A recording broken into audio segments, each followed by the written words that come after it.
Hai guys, selamat datang kembali di segmen Shocktober. Di minggu terakhir menuju Halloween, sama seperti sebelumnya, gue akan membagikan kisah-kisah kriminal yang terjadi persis pada hari Halloween. Nah, pada video kali ini, gue akan membagikan cerita tentang The Candyman. Ronald Clark O'Brien lahir pada tanggal 19 Oktober tahun 1944 di Texas, Amerika Serikat, dari pasangan Elsie Lane LaGrone dan William Anthony O'Brien. Dia menikah dengan Dainin R. Thomason, dan dari pernikahannya dia memiliki 2 orang anak, 1 orang putra dan juga 1 orang putri. Putranya yang bernama Timothy Mark O'Brien lahir pada tahun 1966, lalu 2 tahun kemudian putrinya yang bernama Elizabeth L. McGarrin lahir pada tahun 1968. O'Brien adalah seorang ahli kacamata di Texas State Optical, dan dia juga adalah seorang diaken di gerejanya. O'Brien selalu ingin orang-orang percaya bahwa dia adalah orang yang baik. O'Brien menyembunyikan fakta bahwa dia memiliki hutang lebih dari $100.000 atau sekitar 1,5 miliar rupiah. Dia gagal membayar beberapa pinjaman dan mobilnya akan segera disita. O'Brien memiliki 21 pekerjaan selama 10 tahun terakhir, dan nampaknya dia akan segera dipecat oleh majikannya saat ini karena dugaan pencurian. Akhirnya, bank menyita rumahnya. Pada bulan Januari tahun 1974, O'Brien telah mengambil polis asuransi jiwa senilai $10.000 atau sebesar 150 juta rupiah untuk masing-masing anaknya. Dan sebulan sebelum Halloween, dia mengambil lagi polis asuransi tambahan senilai $20.000 atau sekitar 300 juta rupiah untuk setiap anak. Dia telah membuat rencana untuk mendapatkan $60.000 atau sekitar 900 juta rupiah dan melunasi hutangnya dengan asuransi dari kedua anaknya. Nah, sebelum Halloween, O'Brien membeli 5 batang permen besar dan memotong bagian atasnya.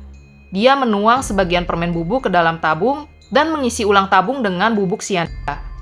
Kemudian dia melipat kembali bagian atasnya dan menjepitnya hingga tertutup rapat. Pada tanggal 31 Oktober tahun 1974, O'Brien dan tetangganya, Jim Bates, pergi melakukan trick or treat dengan kedua anak O'Brien dan kedua anak Bates yang bernama Mark dan Kimberly. Nah, karena saat itu sedang turun hujan, mereka hanya pergi menggedor 2 pintu rumah tetangganya.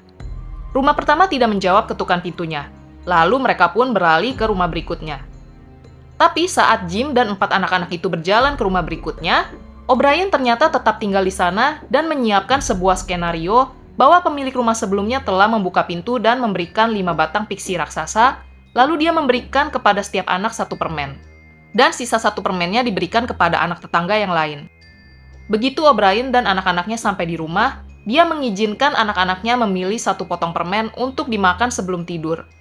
Nah, di sana Timothy memilih batang piksi raksasa yang kemudian dibuka oleh Brian dan diserahkan kepada Timothy untuk dimakan. Batang piksi itu berbentuk sedotan kertas yang diisi dengan bubuk beraroma yang bisa dimakan. Batang ini biasanya lebih kecil seperti pensil tipis, tapi ada juga yang berukuran besar sekitar 1 kaki. Saat Timothy memakan bubuk dari piksi raksasa itu, dia mengeluh bahwa rasanya itu terlalu pahit, jadi ayahnya memberinya minuman Kool-Aid atau bubuk minuman rasa-rasa untuk membantunya menelan bubuk piksi itu. Timothy pun langsung muntah dan kejang-kejang setelah menelan bubuk tersebut.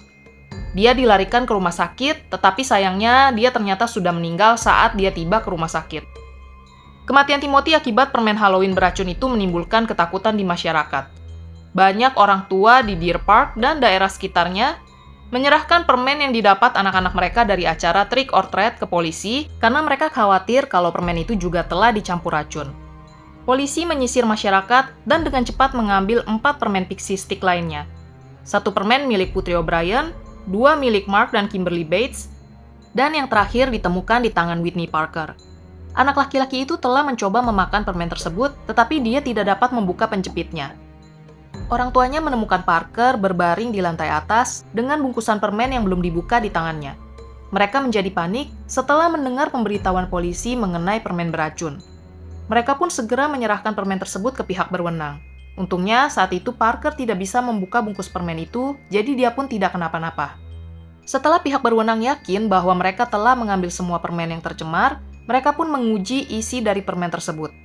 Laboratorium melaporkan bahwa ada sekitar 2 inci sianida yang dikemas di bagian atas sedotan kertas. Itu cukup untuk menghilangkan nyawa 2 hingga 3 orang dewasa. Inilah sebabnya mengapa Timothy muntah dan kejang-kejang begitu cepat, karena dosisnya benar-benar berlebihan. O'Brien berpura-pura sebagai ayah yang berduka karena telah kehilangan putranya. Awalnya dia mengaku tidak ingat rumah mana yang memberinya tongkat piksi, tetapi polisi memeriksa daerah itu dan menemukan bahwa tidak ada seorang pun di lingkungannya yang membagikan tongkat piksi pada hari Halloween. O'Brien akhirnya menunjukkan rumah yang tidak menjawab pada malam saat mereka melakukan trick or treat. O'Brien mengatakan bahwa pemilik rumah hanya membuka sedikit pintunya, sehingga dia tidak bisa melihat wajah dari si pemilik rumah. Yang dia lihat hanyalah tangan berbulu yang menyerahkan 5 piksi raksasa kepadanya. Pria yang tinggal di rumah itu adalah seorang pengendali lalu lintas udara bernama Courtney Melvin. Polisi menemukan bahwa Melvin telah bekerja hingga pukul 11 malam pada malam Halloween dan memiliki lebih dari 200 saksi yang melihatnya di tempat kerja pada malam itu. Pada titik ini, Ronald Clark O'Brien telah menjadi tersangka nomor 1 dari para polisi. Hal yang paling memberatkan adalah polis asuransi yang diambilnya untuk anak-anaknya. Istrinya bahkan tidak mengetahui polis asuransi yang diambil O'Brien untuk kedua anaknya. Penyelidikan terus dilakukan untuk mendapatkan lebih banyak bukti. Perusahaan asuransi melaporkan bahwa O'Brien telah menelpon pada pukul 9 pagi pada tanggal 1 November, hanya beberapa jam setelah putranya meninggal, dan bertanya tentang penagihan polis putranya. Polisi menggeledah rumah O'Brien dan menemukan pisau saku dengan bubuk pixie stick di atasnya, yang menunjukkan bahwa dia menggunakannya untuk memotong bungkus permen. Salah satu pelanggan dari Texas State Optical, yang merupakan penjual bahan kimia, bersaksi di persidangan bahwa O'Brien telah mengajukan banyak pertanyaan kepadanya tentang racun itu dan di mana membelinya. Mereka juga mengetahui bahwa dia telah mengunjungi toko perlengkapan bahan kimia sesaat sebelum Halloween tahun itu. Dia diberitahu bahwa dia harus membeli minimal 5 pound sterling sianida, jadi dia pergi tanpa melakukan pembelian. Tidak diketahui dengan jelas di mana dia akhirnya memperoleh racun yang dia gunakan. Polisi memiliki semua bukti yang mereka butuhkan untuk menunjuk Ronald Clark O'Brien sebagai terdakwa. Jelas bahwa dia berusaha menghilangkan nyawa kedua anaknya untuk mendapatkan uang asuransi. Dan dia memberikan sisa permen kepada anak tetangganya untuk menutupi kejahatannya dan membuat alibi.